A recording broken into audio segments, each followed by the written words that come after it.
He was sent back to Earth and was illuminated along the way. Here's a look at the McFarlane Toys Spawn Gold Label Collection Redeemer Glow-in-the-Dark Edition.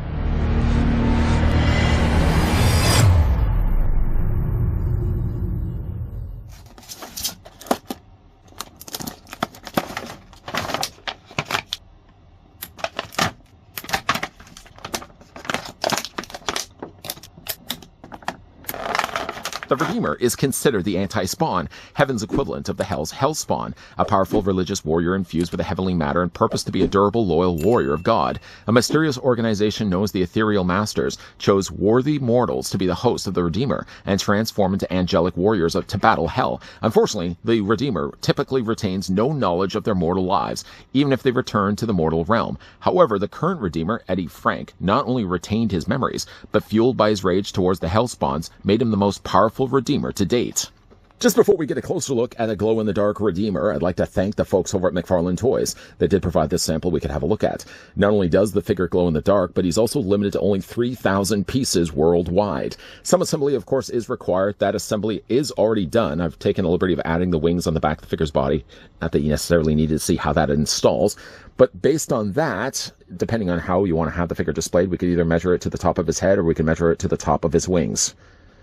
All right, we'll measure it to the top of his head. The Redeemer is actually 7¼ inches in height, or the figure's about 18½ centimeters tall. If you are already collecting Redeemers, then you'll probably know that this figure is using the same body as the original Redeemer. I'll just bring him in right now. The figure, though, has some back heaviness. I suppose it goes without saying. Just because, of course, he does have the wings now attached on the back of the figure's body, it is going to give him, like I said, a little bit more back heaviness. But, of course, the figure does also come included with a stand. It's probably best advised to use that when you're displaying the figure on the shelf. I'm sure you already saw at the bottom corner of the screen that he did come included with accessories. But looking at those accessories, the first thing we'll have a look at is the trading card. I really like this card that they included. It does also have sort of more, not that it glows in the dark, but it sort of has like a heavenly look to it. Really like the way that that's displayed. On the back of the card, though, you're not going to get a read-up of the Redeemer. What you'll get instead is the fact that it's a certificate of authenticity, just to tell you that this is legit, and it's out of 3,000 copies. The one, though, that was provided by Todd and his team doesn't actually have a number listed down below, so it's just blank out of 3,000. If you are picking this up for yourself, you likely will have a number right there out of that very limited run. Move the card to the side. The figure also as well comes included with a very familiar Spawn logo stand. The stand isn't anything new. It's the same type of stand that we always get, but what is somewhat new is the fact they did actually put the Spawn logo down below. It always seems like it's a little squished, isn't it? Like it's a lot wider than it is higher, but just to fit that underneath the peg. Of course, the peg is going to be crucial when it comes to displaying the figure, because again, like he's got all that back heaviness on the back of his body. Figure also comes included with 2 swords. One sword, at least, I can do a comparison. This is the sword I got included with the original Redeemer. It's the exact same sword, same guard, same hilt, although the blade is going to be a little bit different. Supposedly, though, the blades are also glow-in-the-dark. We're going to go ahead and just shine a little bit of light here. Oh, by the way, I just got my black light here. You can see that it does have some illumination to it. So not only, again, is a Redeemer going to be glowing in the dark, but also his accessories as well. Not only does he come included with this sword, which again is just a carbon copy to the one that I did have from before, but he also comes included with this sword. Not having any of the other variations of Redeemer, I can't quite tell you if this sword was one that got packed along with another variation Redeemer, or if it's unique to this figure. I'm thinking it's more the other. I think this figure probably came included with this sword at some point. I just don't have a Redeemer that happens to have this sword. I like the decorative detail, though, to the guard. The hilt is pretty simple, but a lot of detailing goes into the guard, and I really like the way the blade spirals off. It actually kind of looks like it's engulfed in flames. By the benefit of now having 2 gripping hands, Redeemer actually can wield both weapons. Technically, the other Redeemer also had 2 gripping hands, so that's nothing new there, but the figure at least has the means to store both swords. Unfortunately, though, what will go with that is that if you are taking the swords, for example, and trying to fit it into his hand, which isn't always the easiest thing to do. I'm just going to go ahead and just take that right now and fit. There we go. That was a lot easier than I was expecting. And then do the exact same on the other side. It's now going to cause more chaos when it comes to displaying this guy, because not only does he have now the weight on the back of the figure's body because of the wings, but he also now has the additional weight. Why am I having a struggle getting this sword in his hand? It probably doesn't help either. Ouch, ouch. Doesn't help either. I'll show you why I'm saying ouch for. On the back of the figure's hands, he actually has these big protruding spikes. I've now poked myself, I don't know how many times, getting those swords into his hands. But he has now, at least that means the swords. I mean, I guess in one way, it can kind of counterbalance some of the weight now he has excessively on the back of the figure's body. Because he now has swords on the front, it sort of does give him a little more equal stance. More weight on the front, more weight on the back, right in the middle. Perfect. Of course, let's go ahead and just take the swords out of his hand. By the way, the guard and the hilt are the same gold that they've actually used for his armor here. So everything matches up. So you know exactly who this belongs to. Just take the swords out of his hand. Now this hand, there we go. Now this hand doesn't want to let go of the sword. Like I said, the only other thing I did already do is I attached the wings. The wings attach, actually I had a real hard time getting this one to peg in place. But if you were to take this off, do I want to remove this? Maybe I won't remove this. It's basically just a peg, and there's a hole in the back of the figure's body, and you just take one and you fit it into the other, and then you've got yourself hingeable wings.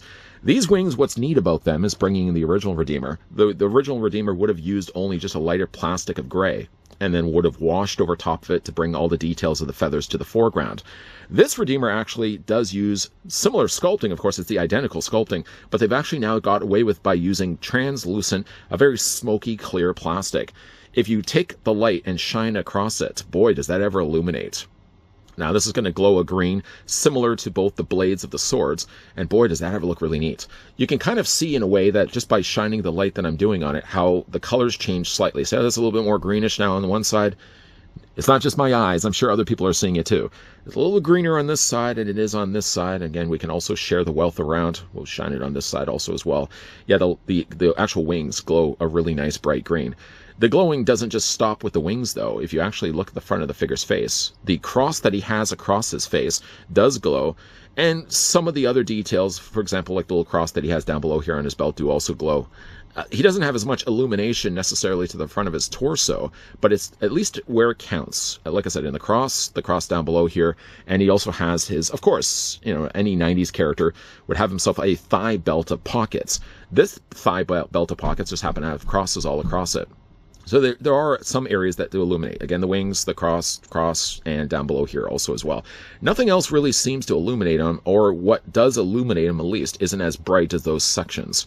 We're going to cut the lights in a second so you guys can actually see how well that glows in the dark as well. But to also bring back in the original Redeemer, it's the exact same figure, just colored a little bit differently. The golds actually are very close to one another. Usually with glow-in-the-dark figures, what they tend to do, and maybe it has a lot more to do with the fact that this isn't glowing anyways, but usually the colors may vary a little bit. And while the blues are definitely darker here with the approach with the glow-in-the-dark release than the original version, I gotta say, like, the blue works really well. The blue with the gold, very nice. Again, the gold is exactly the same, but the blues are very differently done. Pockets also, this one, the original one, had the gold painted in crosses, whereas this one, again, now just has the glow in the dark. For the figure's articulation, do you want to do the articulation first, or you want to see what this guy looks like in the dark? I see a show of hands. Okay, you guys want to see what this guy looks like in the dark.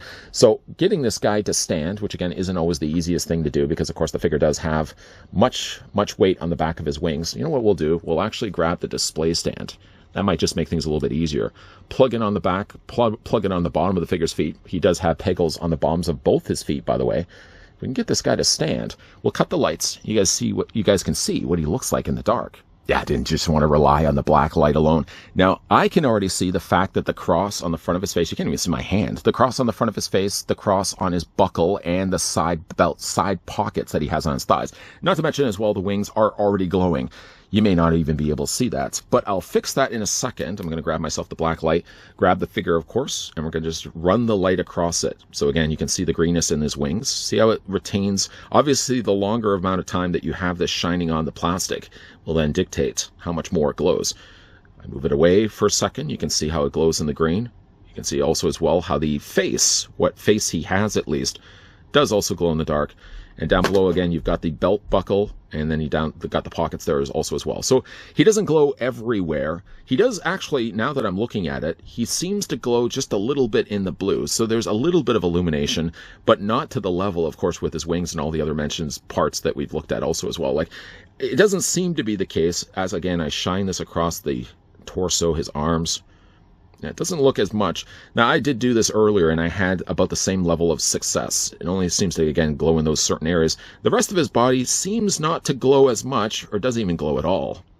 As for Redeemer's articulation, it's going to be the exact same as the Redeemer we've already had a look at. The head's going to be on a ball joint, but I couldn't help but notice that the ball joint for the head is really tight. It isn't the case that necessarily anything is in the way. Not that a spike is grinding against his collar, for example. It just happens to be a tight joint. Head rotates back and forth, though. It looks down, it looks up, and again, you can also rock it back and forth as well. You may already notice that he's got these large shoulder pads. These are actually fairly soft in plastic, and what they've done is they've actually pegged it right. Let me just move this out of the way. They've pegged it right there, so not at the top of the shoulder. So because of that, he at least gives a full hinge ability. So you can rotate or hinge the arms out at 90 degrees. You can also take those arms and rotate them all the way around. But, I mean, with having now the wings on the back of the figure's body, you're not going to be able to do a full rotation. There's just going to be too much grinding happening here. Figure does have a swivel in his bicep. The figure also has a double hinge on his elbow and a swivel in his hand rotating all the way around. Upper torso is going to be once again on a ball joint.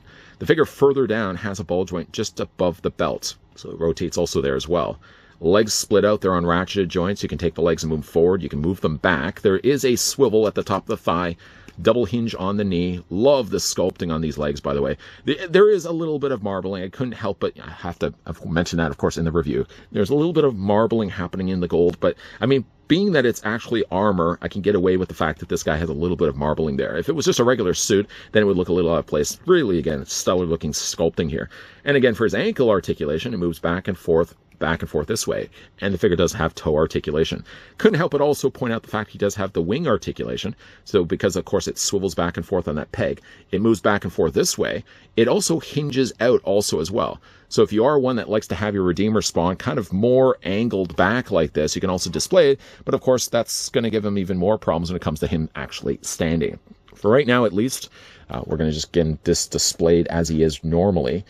I like this figure. I really do like... Now, I'm a big fan of Redeemer anyways. I think what they really did with this figure, taking, of course, the initial Redeemer, which I was a big fan of anyways, and of course now just giving him not only just giving him a different color of plastic for his body, but then giving him the option to illuminate his wings.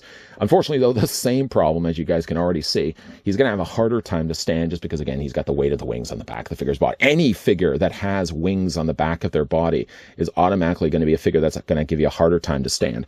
But if you guys do get this guy to stand, of course, you can always use yourself the display stand. It comes also included with the figure as well. Boy, nice looking figures to have on the show. I do, again, like the idea that the colors were changed because it doesn't seem as much like the blue illuminates. So because of that, they could have also just used the same blue that they did for Redeemer and then just made all the parts that glow in the dark, just kept those parts glowing in the dark. But the fact that they also changed the coloring of the blue is one way that also makes this figure look very different than the original Redeemer that you may have collected already.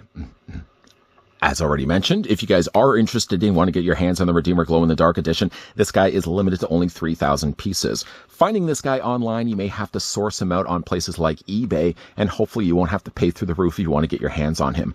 I think, again, one of the benefits of him is not just having the figure displayed with the glow in the dark features, but the fact that when nothing is glowing on him, he still looks like a completely different Redeemer than the one we got before. Same sculpt, yes, different approach though. Even like the wings, by using more of a translucent, smokier plastic, it just makes those wings look a lot different than the original Redeemer, and I really like the color scheme that they've used for him.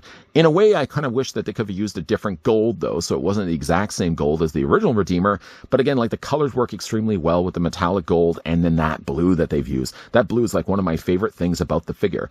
The glow in the dark doesn't glow everywhere, granted. It's only in the wings. It's only on the front of his crest, or the cross on the front of his face. And of course then in his belt buckle and his side leg pockets. Every character from the 90s has to have side leg pockets. But I think the glow in the dark is enough that it doesn't take away from the character. And maybe that's one of the benefits, that the fact that not all of the figure glows in the dark. Because if they had used the glow in the dark plastic or paint on from the top of the head to the bottom of his feet, then the colors would be a little bit more distorted. By keeping it only in the places that they chose, it keeps then the rest of the figure looking just as good in the daylight as it does in the dark. Big thank you once again to the folks over at McFarlane Toys that did provide the sample of the Spawn Gold Label Collection Redeemer Glow in the Dark edition that we had the chance to have a look at in this review. Have you guys had the chance to pick up this one for yourself? Is this one that you guys would want to pick up for your collection? And do you have the original Redeemer right now? Also, hey, if you guys wanted to, and certainly did enjoy this video, well, throw it a like. Why not? If you guys are loving the content you guys are seeing, want to stick around for more, if you haven't already done so, make sure you hit that subscribe button down below, and turning on the bell notification also does really help. Also, if you guys want to check out all my other Spawn reviews, At the very end of this video, we'll be popping up a playlist for Spawn and McFarlane toys. So if you have a little bit of time on your hands, you're playing catch up with the ongoing content that the person is always regurgitating up onto his channel, you want to play a little bit of catch up, those playlists will certainly help you along the way. We are going to be looking at some more McFarlane toys stuff. We're also, by the way, going to be looking at some more Spawn stuff. So if you like to see Spawn reviews on this channel, hey, you're in luck. We will have more coming your way in the distant future. So, guys, thanks for watching. See you guys next time.